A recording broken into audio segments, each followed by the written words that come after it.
I'm Samantha King, and this is my case study for ADL 850. I went ahead and wrote an abstract on the case study just so you could have a general idea of what the case was about. This was in a highly accredited school where kids' parents were usually doctors, lawyers, stuff like that, just high income families. And Miss Walker, who is a new teacher, um, teaches specialized classes such as zoology and biology courses.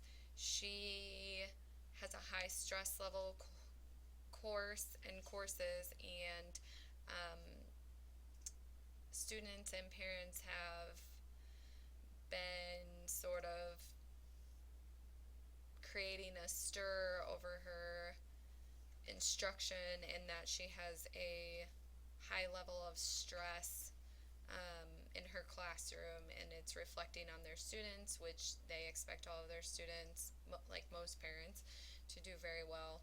Um, and using Standard 5, I'm going to create a plan of action that promotes and acts with integrity, fairness, and in an ethical manner in order to meet a problem solving solution to the issue of someone has created a site and sent an email to Miss Walker that is threatening to her, and she could even possibly be in danger. What I do know about the case is that Miss Walker has a high level of stress in her classroom, um, and that some of the students may be struggling with it.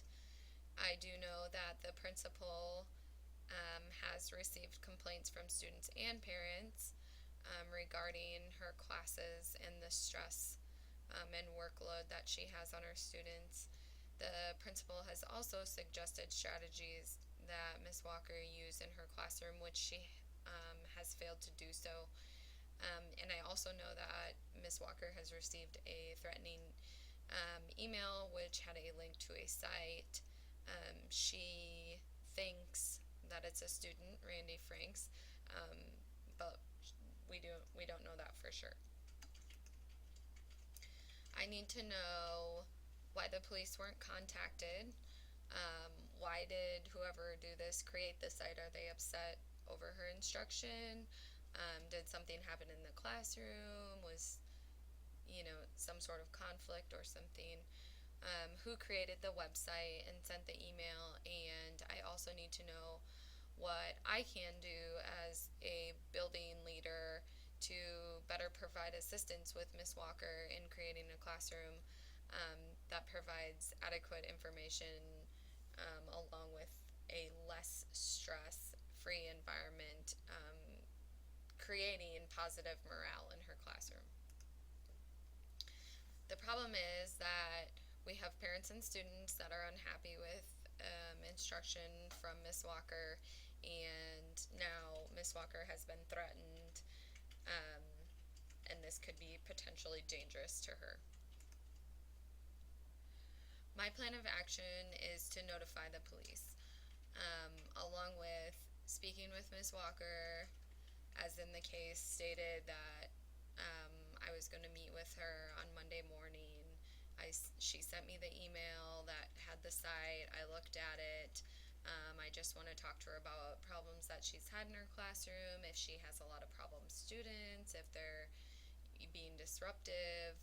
Um, I also want to talk to Randy Franks, who is the student that she seems very concerned with that may have done this, um, and just see if he has any part in this, if he, has any issues with Miss Walker, why she seems to think that, he has issues with her. I also want to speak with other students, Randy Frank's friends and acquaintances, just to see if they have any knowledge of what's going on, or if maybe they're involved in it as well. Another person that I would want to stay in contact with would be the district technologist, which would have access to maybe where the email was sent from. My strategies are approaching the issue in a very serious manner, approaching the students with fairness. After all, we do not know who sent the email or who created the site. In contacting the police, I would not personally want to do this. I would rather try and resolve this in a different manner. But nowadays, if you don't contact the police and something were to happen to Miss Walker, the first question that would be asked would be, why didn't someone contact the police? Um, but then on the other hand, if nothing happens, people are like, oh, we don't need to get them involved.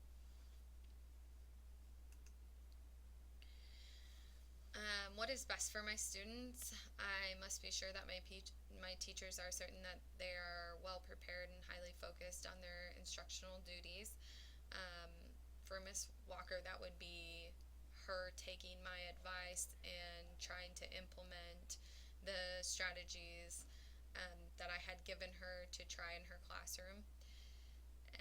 To ensure the safety of all staff and students, I've obtained enough information for reasonable suspicion to question Randy Franks along with his friends and acquaintances, to ensure that this isn't going to be an ongoing thing, that they're not going to do this to other staff members or even students, which would be bullying.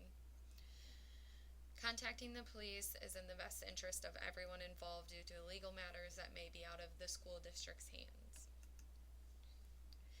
A resolution, obviously, the best resolution would be to find out who did it, confront them, they would be reprimanded and face consequences of their actions, which shouldn't be too hard with today's technology. Whether the school technologist or police, both have means of obtaining information to find out where the site was created or where the email came from. This problem also, another resolution would be this problem might have been avoided if Miss Walker could have addressed the problem earlier, maybe taken some of the strategies that I had told her about, or kind of address students and parents that had concerns with her classroom. A meeting with Miss Walker and concerned parents and students may be a route to resolution regarding the classroom concerns. My personal feelings, I kind of told you briefly about the first one, which was contacting the police. Although we don't want to do that, it's kind of necessary. Just that way they're informed and everyone's kind of on the safe side in case something were to happen. My last personal feeling is that we're all under a lot of stress at one point or another, and as parents, I think a lot of people want to see their children do really well. Unfortunately, a lot of them don't care how they get there, and I think letting your child figure it out, they're going to have to do some work to get a good grade, and without earning it or making the grade that you earn, you need to work hard for it. Some classes are going to be harder than others, just like some things in life are going to be harder than others. Unresolved issues, technically, I do not know who wrote the email or made the site just because of the case study. However, I think with the information given, the information that I've given you all, that resolving this issue could be easily, I want to say easily done, but I think that another unresolved issue would be that Miss Walker and I need to create an agenda regarding her instruction and the morale in her classroom, because obviously that needs to change and something needs to be done. I feel as a building leader that I demonstrated a sense of integrity and ethical behavior by addressing the problem in a manner that was fair to both students and parents. I think that giving people a chance to express the way that they feels you're giving them sort of input or control over the situation where they're being heard. I also feel as though the ethical behavior that I portrayed was in the best interest of the school and the community, because that's important as well. As the building leader, I feel as though I treated all with fairness. I just by giving everyone a chance to speak, everyone had their chance to I guess, say why they weren't guilty, um, or provide information that was valuable to us. Um, I also think I gave a lot of respect by not assuming that Randy Franks was the culprit, as Miss Walker had stated. Um, I was just sure to confront him because Miss Walker had expressed his disliking for her.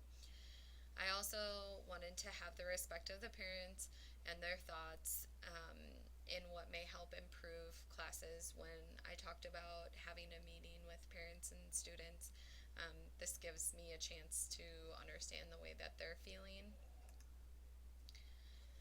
Component 3, in demonstrating a personal and professional code of ethics, I hope that I have inspired all of my staff to not only have faith in what I am doing, not only as a leader, but for our community as well.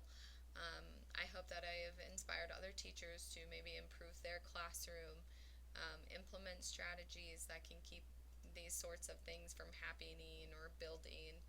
Um, I hope that everyone kind of takes this situation into consideration because we want to make sure that our learning environment promotes standard 5 and the success of all students by acting with integrity, fairness, and in an ethical manner.